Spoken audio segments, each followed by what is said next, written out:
કેમ છો મિત્રો, મજામાં ને? તો આજના આ વિડીયોમાં આપણે વાત કરવા જઈ રહ્યા છીએ ભારત માત્ર એક દેશ નથી, પરંતુ હજારો વર્ષોથી વિકસતી આવેલી પરંપરાઓ, કળાઓ અને સંસ્કૃતિઓનું અનોખું સંગમ છે.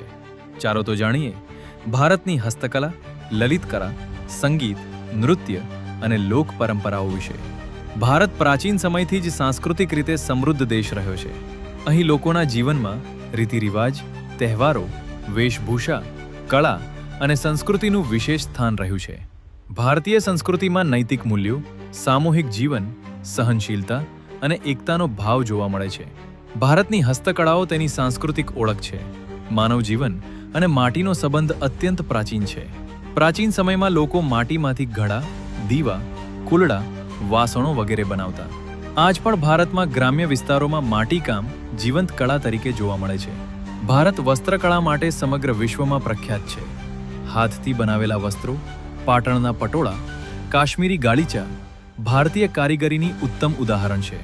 સોના, ચાંદી, હીરા અને મોતીમાંથી બનેલા આભૂષણ ગુજરાતમાં હીરા મોતીની કારીગરી વિશ્વભરમાં પ્રસિદ્ધ છે.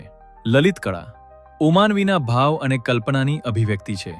ભારતમાં ચિત્રકળાનું સ્થાન વિશિષ્ટ છે. ભારતીય સંગીતમાં સ્વર, તાલ અને લયનો સુંદર સમન્વય જોવા મળે છે. ભારતીય સંગીત શાસ્ત્રીય અને લોક સંગીત એમ બે પ્રકારનું છે. ભારતીય નૃત્ય કળા વિશ્વવિખ્યાત છે. તમિલનાડુ રાજ્યમાંથી ઉદ્ભવેલ ભરતનાટ્યમ નૃત્ય ભાવ, મુદ્રા અને અભિનય પર આધારિત છે. કથક ઉત્તર ભારતનું પ્રખ્યાત નૃત્ય છે. આ નૃત્યમાં પગલા, ચક્ર અને તાલનું વિશેષ મહત્વ છે.